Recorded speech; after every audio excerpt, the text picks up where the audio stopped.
that compared to what we used to have, it, it doesn't compare at all. At all.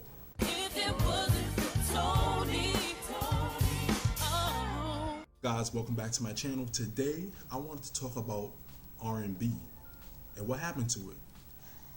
Lately, I've been on a nostalgic overdrive. Like last night, I just had a 90s, 2000s R&B marathon, and I'm just sitting there listening from song to song. You know how YouTube suggests the next songs and next things, the videos after. I've been listening to all the different songs and just going through my memories, going down memory lane, and I'm like, wow, and I'm, one of the things that really inspired this video is reading the comments and seeing people like, oh, the times have changed, what happened, and kids today will never know about this and this, and it's like, wow, what really happened to R&B? Now, I'm 24 years old, so I feel like I'm in the middle, I'm in the middle of the new generation and the old generation. Like I'm dead smack in the middle, born in 95. So I feel like I have the leeway to talk about it from both sides. And to be honest, this generation of music and R&B music, it's not that bad. But when you compare it to the 90s, the early 2000s, even up to the mid 2000s, and not to say there's a lot of good R&B artists out now from in the past 5-10 years, but when you compare it to the old 10, 12, 20, 30 years ago, there's a big difference. There's a major big difference. And I'm just sitting here thinking about reminiscing on how times used to be and how great it was and the essence of it and everything like that. And this is back when, especially back when, this is a time before YouTube, before iTunes, before Spotify, before the digital era really took over. This is back when we had phone lines. This is back when we had landlines, house phones, beepers. When you wanted to see your favorite music video, you had to wait for it to come on TV. When you wanted to hear your favorite song, you had to wait for it to come on the radio. You wanted to hear a favorite artist, your favorite artist album, you had to actually go out and buy the physical CD. The physical CD. Like these, you had to go and buy the physical CD. The physical CD. And it's nowadays, things like that are it's almost foreign. When I go to Target and I see the CD section, I'm just like, wow, I remember back in the day, that used to be a thing. When a new artist releases their album, okay, me and my parents used to go to Target, go to Circuit City, go to Best Buy, and we used to be like, oh, we're gonna buy this album. And we used to play it in the car. We used to play the whole album through the whole ride. And it's just I miss times like that. It was the essence of that time that I missed, the nostalgia of that time. When I hear certain songs, it just puts me in that mindset and it takes me to a better place where things were easier, life was easier. Now, don't get me wrong. Back then, now, there's a lot of bad things happening back then too. But it's just, I don't know, the essence and the nostalgic feeling you get when times were simpler, before social media took over. That's another big thing. Social media really took over, and I feel like social media is to blame for in the digital era of music. Is the blame for why R&B has really, I feel like now it's been oversaturated and it's lost its soul and its essence that it used to have back then. I'm talking about the production value and the singing and the artistry and the work ethic that was really put into making a good, dope R&B song back then. I'm talking about the instrumentals, the voices, the singing arrangements, the production, everything like that. I feel like nowadays it's rushed by artists, whereas okay, some of them can sing, some of them can't really, but the production is the thing that people listen for. The production takes over. All the songs have that trap rap. That's another thing with trap. All the songs have a trap rap beat to it. It's okay, you heard it all before. It's a catchy hook. It's yada yada yada. Certain songs that come nowadays, they come on the radio. You might they're catchy. You bop your head to it, but it's not the same like it was in the early 2000s and the 90s. It's just not the same. That's why so many people I know many people gonna agree with me. So many people get bit by like a nostalgic bug, and you just go on YouTube, and before you know it, 6 o'clock you start listening to some songs.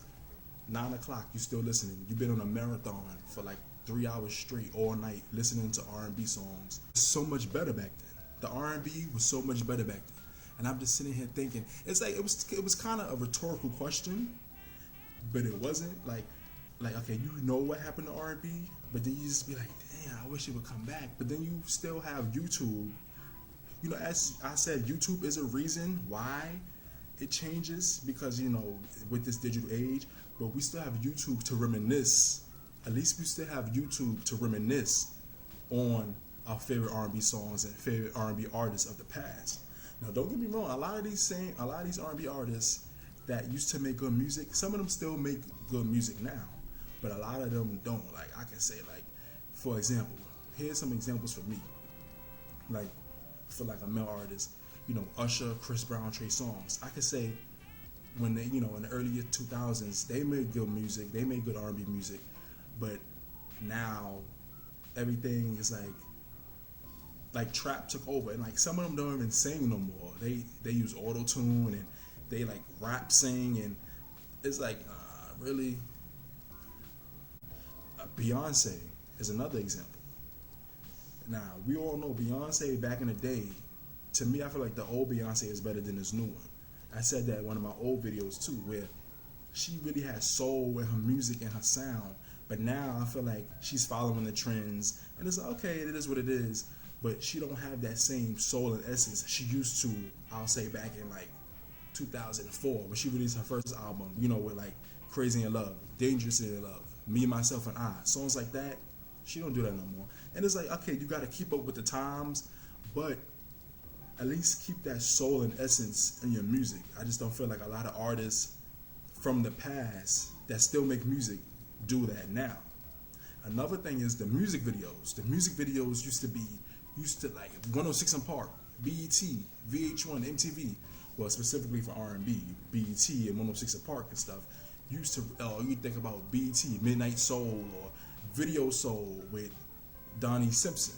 I miss them classic R&B videos where, you know, it was just a different feeling, and, you know, especially they used to be singing in the rain and, you know, begging and pleading, and you had the classic bedroom scenes, and you had the scenes where they caught the one cheating, and it's just like, and I just go down memory lane, just looking at the videos and just being like, damn, I remember when I was young looking at these videos.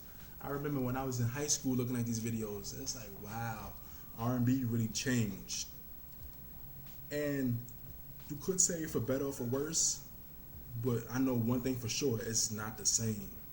And, you know, as time change, as the generations change, R&B is going to change. All music genres change. All music has to, you know, transcend and progress. But I just feel like R&B was better in the past. Not to say that there's not great artists and music out now, but it was just better in the past. And, you know, I know another thing is, like, if you look beyond the radio and what they play on TV, you'll find like independent R&B artists that make great music.